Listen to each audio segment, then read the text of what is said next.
y bienvenidos a nuestro canal con Penny. Hola. Y yo soy Mary y hoy os traigo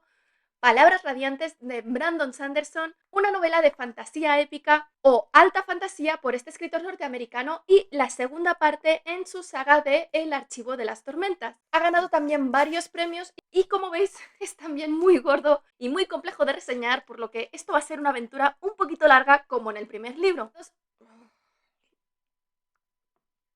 Fue publicado en el 2014, 4 años después del primer libro, porque Brandon Sanderson estuvo escribiendo durante estos años El final de la rueda del tiempo y en España está siendo actualmente publicado por Nova en una edición muy similar a esta, imagino que también con las ilustraciones, con un total de 1248 páginas. El libro está también narrado en tercera persona subjetiva, como en el libro anterior, también desde principalmente el punto de vista de los protagonistas de ese primer libro, Kaladin, Shallan, Dalinar y Adolin, siendo en este libro Shallan el personaje principal al que se le dedica más tiempo y más capítulos, y siendo también ella la protagonista de los flashbacks que nos permiten conocer su pasado, como ya lo fue Kaladin en el primer libro. Como en el anterior, Sanderson se centra especialmente en el desarrollo de estos personajes, no solamente a nivel psicológico para conocerlos mejor, sino sobre todo este proceso de maduración que será esencial para llevarlos al punto que necesitan estar mentalmente para enfrentarse a la última desolación. Sin embargo, en este libro desarrolla muchísimo más su universo, todas esas carencias que podíamos ver en el primero que no llegábamos a conocer. Aquí pues se conoce muchísimo más, puesto que descubrimos muchas cosas del pasado de los Radiantes y de sus poderes, de cómo funcionan, así como de la naturaleza de los portadores del vacío y de los Spren.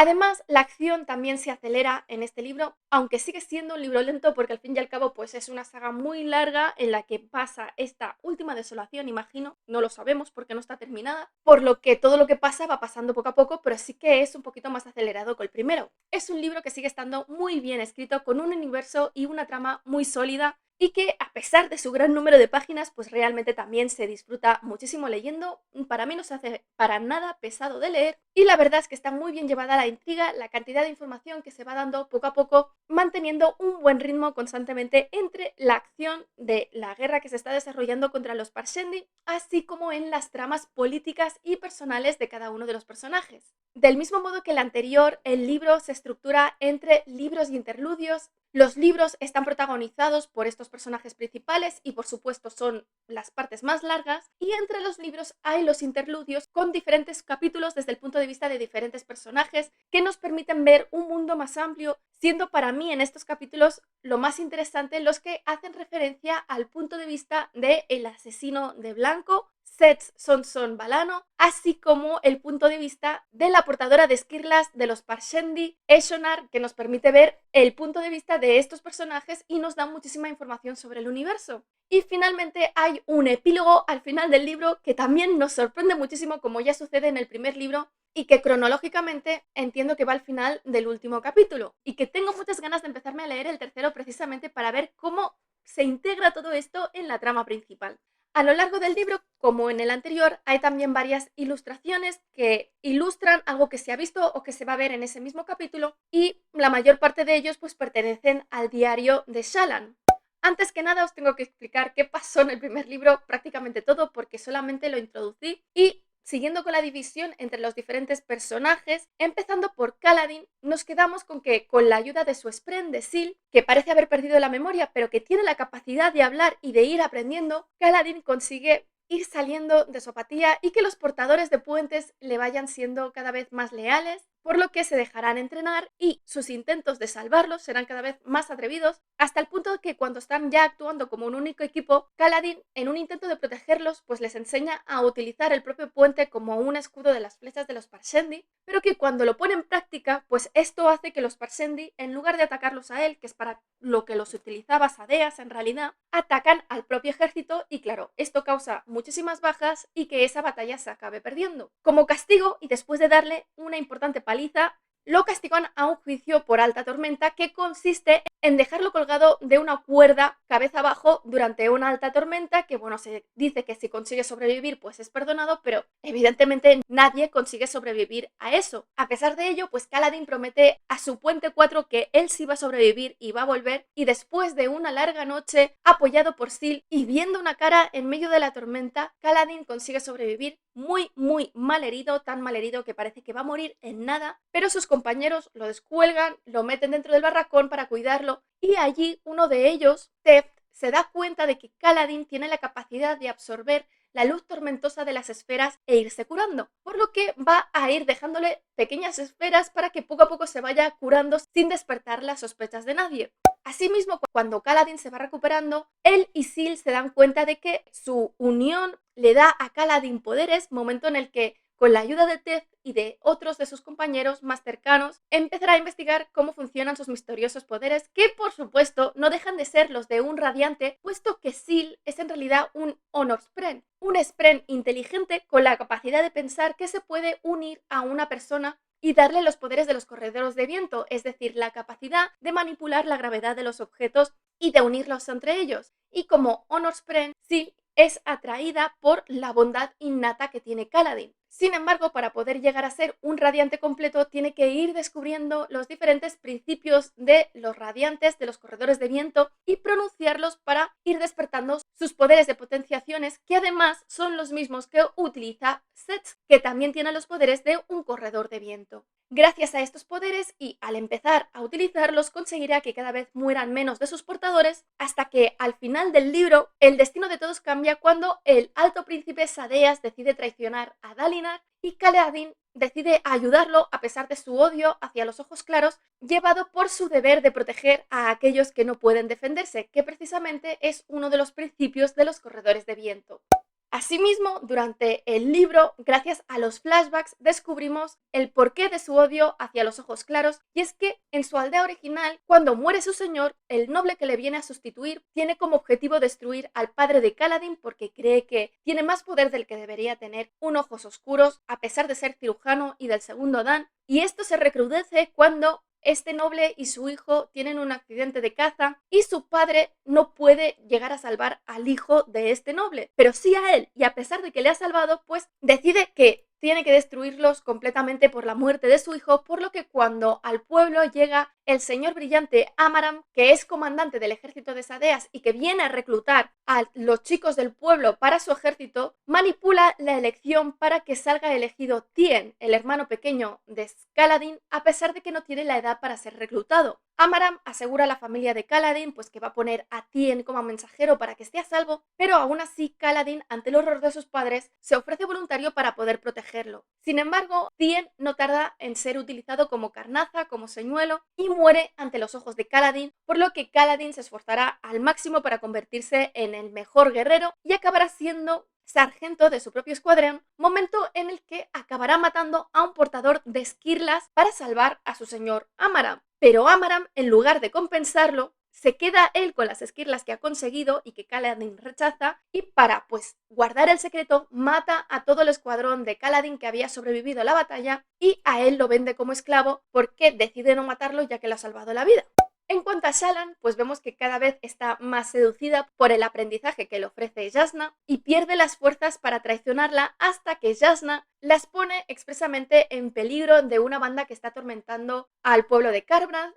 y cuando las van a atacar, Jasnah utiliza su moldeador de almas para matarlos, transformándolos en otro elemento. De este modo, Jasnah pretende solucionar el problema de esta violencia y además darle una lección a Shallan para que piense sobre este dilema moral y sobre la justicia del acto cometido por Jasnah, algo que a Shallan realmente la rompe, y aunque llegue a la conclusión de que no hay injusticia en los actos de Jasnah, pierde la fe en ella y en un momento de vulnerabilidad mientras Jasnah se está bañando, aprovecha para intercambiar los moldeadores, esperando la oportunidad para poder huir a su tierra y salvar así su familia. Pero mientras tanto, aprovecha pues para intentar usar el moldeador de almas sin tener éxito, hasta que una noche accidentalmente consigue cambiar el vino de su copa en sangre, que se le cae al suelo, y para no despertar las sospechas cuando vean toda esta sangre, se corta a sí misma las venas con demasiada profundidad, y cuando es encontrada se piensan que en realidad ha sido un intento de suicidio por la presión a la que Shallan está sometida por Jasnah, que está desesperada estudiando a los Parshendi y a las desolaciones. Además, durante estos últimos días, Shallan estaba sintiendo que se estaba volviendo loca porque no dejaba de ver unas figuras extrañas y en un momento dado se traslada a una especie de otra dimensión que está inundada de esferas y que tiene una luz misteriosa, después de confesar una gran verdad, que es que ella mató a su padre.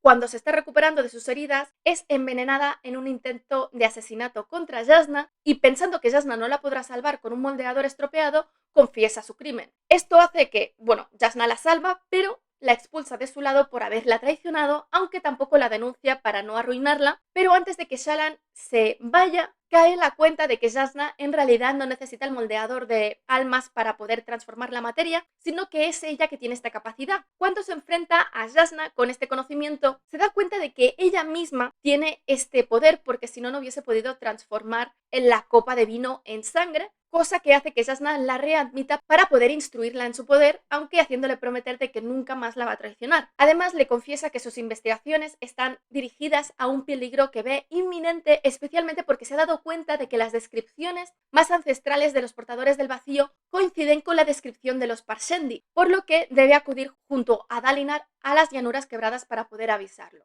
Y finalmente, en la trama de Dalinar y Adolin, Dalinar cada vez va perdiendo más poder precisamente porque todo el mundo piensa que se está volviendo loco, y Adolin, que aunque quiere a su padre, está convencido de que estas visiones vienen de algún tipo de enfermedad. Cuando se lo dice a su padre, Dalinar pierde la fe en sí mismo y decide abdicar a favor de Adolin, algo que Adolin no busca para nada, por lo que junto a su hermano Renarin y a su tía Navani deciden pasar con él las noches para poder registrar todas estas visiones, esperando poder encontrar alguna prueba de que lo que ve es real y que no está loco. Efectivamente, en estas visiones, Dalinar ve diferentes momentos del pasado, muy pasado, de las diferentes desolaciones y del pasado de los radiantes. Navani no tarda en darse cuenta de que en sus visiones Dalinar habla una lengua muerta que se ha perdido y que al estar despierto, pues él lo traduce en su lengua normal, y esto permite traducirles documentos que hasta ese momento no se habían podido traducir. Seguros así de que Dalinar en realidad nos está volviendo loco, esto aún le asusta más porque quiere decir que los avisos que está recibiendo son reales, y al final de estas visiones descubre que quien se las manda es el Todopoderoso, que dice que está muerto y que se acerca la última desolación y que no van a tener el apoyo que habían tenido antes. Por ello, Dalinar aumenta sus esfuerzos en unir a Alethkar, intentando convencer a alguno de los altos príncipes para unirse a él en las batallas y no ir cada uno por su lado, para así ser más eficientes y acabando venciendo a los Parshendi de una vez por todas. Mientras a su vez va lidiando con su atracción hacia la viuda de su hermano, Navani, que pese a ir en contra de todas las costumbres de Alethkar, no pueden evitar sentirse atraídos el uno por el otro, porque al final Navani, de quien se enamoró en su juventud, fue de Dalinar y no de Gavilar. Finalmente, el alto príncipe Sadeas, que pese a ser un hombre sin escrúpulos, Dalinar está convencido de que es el único que también quiere proteger a Elhokar, decide unirse a él y juntos llevan a cabo diferentes batallas con éxito. Incluso Dalinar le salva la vida a Sadeas, pero Sadeas en un momento dado decide que Dalinar es un peligro para Alethkar porque se está volviendo loco, por lo que después de preparar la batalla más grande hasta el momento en la que ambos mandan a todo su ejército, lo abandona en una de las llanuras, retirando todos los puentes, por lo que Dalinar y su ejército no pueden volver y son masacrados. De los casi 8.000 soldados que van allí, poco más de 1.000 consiguen volver, y solo consiguen volver porque Kaladin y el Puente 4 deciden dar la vuelta con su puente para que puedan salir de las llanuras, y el propio Kaladin, utilizando sus poderes, llega hasta Dalinar y lo salva y consigue sacarlo de las llanuras. Dalinar, que considera que tiene una deuda de honor con Kaladin y con el Puente 4, abandona por el momento sus deseos de venganza contra Sadeas, y a cambio de los esclavos que forman las brigadas de todos los puentes de Sadeas, le entrega a Sadeas su espada esquirlada, juramentada, sorprendiendo a Kaladin y al resto de los portadores, porque hasta ese momento ningún Ojos Claros había cumplido con su palabra. Dalinar promete además a Kaladin de que no va a utilizar a ninguno de sus portadores en batalla, sino que quiere que formen la guardia de su propia casa, pensando que son los únicos en los que puede confiar que no le van a traicionar. Además, Dalinar utilizará esta traición para enfrentarse a su sobrino, al rey Elhokar, que ve cuchillos en todas las sombras, para que lo convierta en alto príncipe de la guerra y así situarlo por encima de los otros altos príncipes en relación a la guerra. Y finalmente, algo que se descubre en este libro es que el inocente, buena persona y un poquito tonto rey de Kharbranth no es nada de todo esto, sino que Taravangian en realidad utiliza toda su red de hospitales para experimentar con la gente que llega allí. Así, los moribundos que sabe seguro que van a morir y aquellas personas que llegan allí pero que no tienen a nadie y que su desaparición no va a ser investigada, los utiliza en sus últimos momentos porque sus últimas palabras muchas veces le dan pistas sobre esta próxima desolación. Y estas últimas palabras es lo que hemos estado viendo a lo largo del libro como introducción a los diferentes capítulos, que decía pues 3 segundos antes de la muerte, 4 segundos antes de la muerte y el año que está transcurriendo en este libro. Asimismo, descubrimos que es él quien controla a Sets, al asesino que mató a Gavilar al principio del libro, y que ha estado mandando a lo largo de todo el territorio para matar a diferentes reyes y altos príncipes y sumir en el caos a todo Rorschach. Y al final de este libro lo envía a matar a Dalinar porque está poniendo en peligro su plan al tener la capacidad de unir a todo Alethkar. Así que bueno, con este giro que flipas cuando lo lees, pasamos al siguiente libro, A Palabras Radiantes. El prólogo del Palabras Radiantes es desde el punto de vista de Jasnah Kholin y se remonta una vez más 6 años atrás, la noche del asesinato de su padre, de Gavilar, en el que vemos que mientras se está celebrando la fiesta, ella se reúne con una espía y asesina para hablar de a quién es necesario espiar y matar para proteger al reino, siendo una de estas personas investigadas su cuñada, la mujer de Elhokar. Esta misma noche, Jasnah descubre sus poderes de una forma muy similar a las de Shallan, viendo figuras extrañas y siendo trasladada a esta otra dimensión que ella, siendo una erudita, identifica como Shadesmar, la dimensión en la que viven los Spren inteligentes y que controlan ellos, y que son estos los que permiten a los radiantes utilizar sus poderes cuando se unen a ellos. Cuando consigue salir de allí, el palacio ya está completamente en alerta porque el asesino ya está yendo a por Gavilar. Pasando en la actualidad, nos trasladamos a las llanuras quebradas, donde Kaladin se ha convertido pues en el comandante de la guardia personal de Dalinar, en capitán y también después de la Guardia Real, con la misión así de proteger a toda la familia Kholin de las amenazas internas por un lado, de los otros altos príncipes que por supuesto no están de acuerdo con el objetivo de Dalinar de unirlos a todos y acabar con los Parshendi enseguida, y por otro lado de las amenazas exteriores, principalmente del asesino de blanco Sets. Durante todo este libro, Kaladin sufre en su odio hacia los ojos claros, este dilema moral que tiene que le dificulta su confianza en Dalinar, a pesar de lo que ya ha hecho Dalinar, y que le hace a su vez despreciar a Adolin, que bueno, pues tiene una enemistad típica de los chicos de esta edad, porque recordemos que Kaladin tiene 19 años y Adolin 20 y pocos, a pesar de que sabe que Adolin es una persona decente porque le ha visto defender a los ojos oscuros y los trata con respeto. Este odio hará que tome una serie de malas decisiones, que se ofusque en muchas ocasiones y que no pueda avanzar en su proceso de radiante, dañando así a Sil porque debilitará su relación con ella. A pesar de ello, irá desarrollando sus facultades y cada vez será más fuerte y poderoso, aprendiendo pues a andar por las paredes, a volar y todos estos poderes que vemos en Sets en el primer libro. Esto le hará ser también testarudo a la hora de aprender a luchar con una espada y sobre todo con una espada esquilada, más cuando Sil le dice que son herramientas terribles.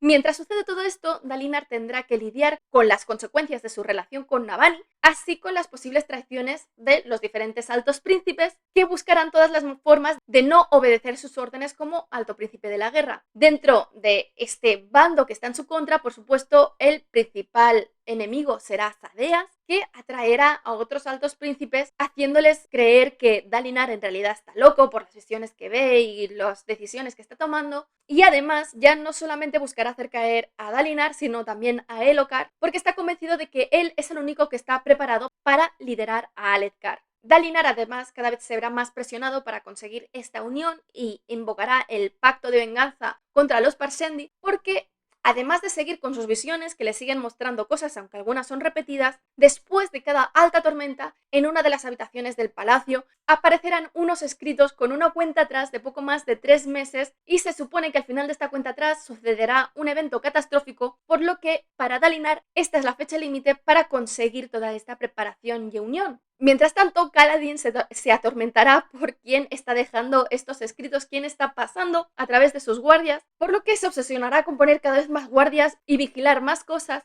a la vez que intenta idear diferentes formas de motivar a los otros portadores de puentes y entrenarlos como soldados. Su estrés aumentará cuando después de una alta tormenta, Elhokar sufre un intento de asesinato cuando cortan la base de la barandilla de su terraza y es salvado en el último momento por su propia guardia, sobre todo porque Kaladin y Dalinar se dan cuenta de que, aunque ha sido una forma muy cruda de intento de asesinato, que era difícil que tuviese éxito, los hierros han sido cortados por una espada esquirlada y, además, Kaladin después se dará cuenta de que solamente alguien de su guardia ha podido llevar a cabo este atentado. Mientras tanto, Jasnah y Shallan viajan en barco a las llanuras quebradas, mientras aprovechan para seguir con sus estudios, y Jasnah le explica que en realidad todos los radiantes tenían dos tipos de poderes, por lo que mientras ellas coinciden en su capacidad para moldear, el otro poder de Shallan es el de manipular la luz y crear ilusiones con ella, motivo por el que tiene esta capacidad extraordinaria para dibujar. Mientras dibuja, finalmente consigue descubrir a su Spren, al que llama Pattern,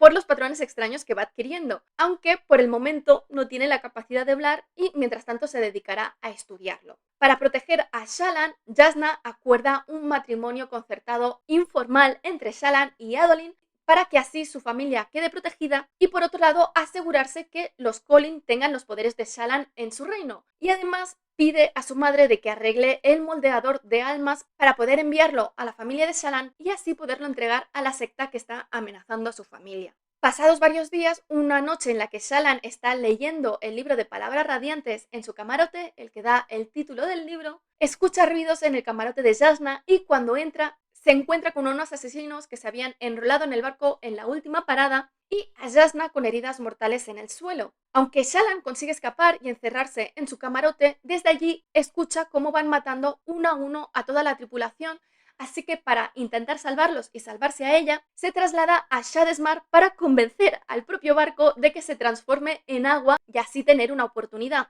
Tras mucho esfuerzo, lo consigue y despierta en medio del desierto que lleva las llanuras quebradas, completamente sola y sin nada tras la muerte de Jasnah y sin saber si ha conseguido salvar a nadie. Por suerte, Pattern descubre el baúl en el que Jasnah guardaba sus libros y escritos más importantes en bolsas impermeables, por si se mojaban. Y cuando pasa, alejándose de las llanuras quebradas, un comerciante de esclavos, curiosamente el mismo que llevó a Kaladin, consigue convencerle para que la lleve de vuelta a las llanuras quebradas, prometiéndole riquezas y reconocimientos cuando lleguen allí, porque se hace pasar por alguien muy importante, e inconscientemente altera su imagen con sus poderes precisamente para convencerlo. A medida que pasan los días, Shallan vive así al filo de que la terminen abandonando y que vuelvan a dar la vuelta, hasta que se dan cuenta de que están siendo perseguidos por un grupo de desertores, momento en el que empiezan una huida sin pausa hasta que se cruzan con otra caravana de comerciantes muy grande que está siendo atacada. Viéndose muertos, Pattern le dice a Shallan que use sus mentiras verdades para cambiar a la gente, por lo que Shallan se enfrenta a este grupo de desertores recordándoles cómo se sentían cuando eran soldados que protegían a la gente y no desertores que se dedican a matar a la gente de las caravanas para quedarse con las cosas. Sorprendentemente, consigue inspirarlos para que acaben defendiendo a esta otra caravana y luego se convierten en la guardia personal de Shallan, que les promete que cuando lleguen a las llanuras quebradas conseguirá que sean perdonados y puedan recuperar una vida normal, dejando el problema de cómo conseguirá esto para más adelante. Así se hace pasar una vez más por una ojos claros con poder, aunque sin revelar su relación con los Collin, y pasa a controlar todos estos diferentes grupos bajo la atenta mirada de la líder de los soldados de los comerciantes, Tin, que asume que Shallan en realidad está llevando a cabo una gran estafa sin saber que el matrimonio del que le habla en realidad es real y que no busca estafar a nadie una vez llegue a las llanuras quebradas. Pero bueno, como tampoco quiere poner en su contra a Tin, Shallan viaja estos últimos días extremadamente preocupada por el castillo de naipes que está construyendo. Y finalmente, hablaros un poquito de lo que pasa en los interludios, puesto que descubrimos la naturaleza de los Parshendi gracias al punto de vista de Eshonai, que en el primer interludio nos explica que ella es la última portadora de esquirlas que les queda a los Parshendi y que el asesinato de Gavilar en su momento fue un intento desesperado de evitar que llegase la última desolación y que los Parshendi fuesen controlados por el dios oscuro que los convirtiese en portadores del vacío. Sin embargo, cuando son convertidos en portadores del vacío, los Parshendi pierden completamente el control de su mente, por lo que, queriendo evitar perder la cultura y convertirse en elementos de destrucción, ya en su momento, después de la última desolación, tomaron la decisión de olvidar quiénes eran y olvidar las diferentes transformaciones de las que son capaces, porque los Parshendi tienen la capacidad de tomar diferentes formas gracias a su unión con diferentes tipos de Spren durante las altas tormentas. Pero mientras antes eran capaces de tomar 100 formas distintas, actualmente solamente controlan 4, por lo que hay un grupo de eruditos liderados por la hermana de Shonai, por Benli, que está intentando encontrar estas otras formas. Pero, sin decírselo, en realidad no está intentando encontrar las formas seguras, sino que está investigando la forma de las tormentas que los vincula directamente con este dios oscuro y que permite generar tormentas destructivas a su paso que llevan a la desolación. Cuando descubre esto, y para evitarlo, Eshonai buscará desesperadamente reunirse con Dalinar precisamente para poder impedir esta próxima desolación. Y bueno, tras esta carrera, aquí lo voy a dejar. Espero que os haya gustado. Si es así, dadle al like, dejad comentarios que ya sabéis que siempre los contesto. Si no estáis suscritos, suscribíos y sobre todo, dadle a la campanilla para que YouTube os avise de cuando cuelgo nuevos vídeos, que ya os aviso que los siguientes libros van a ser Clara y el Sol de Kazuo Ishiguro, Hijos de la Medianoche de Salman Rushdie y Vinti de Nnedi Okorafor. Y en el ámbito de los cómics, lo siguiente va a ser Superman, Batman, Enemigos Públicos de Jeff Loeb y el manga de Hellsing de Kota Hirano. Nos vemos en el siguiente vídeo.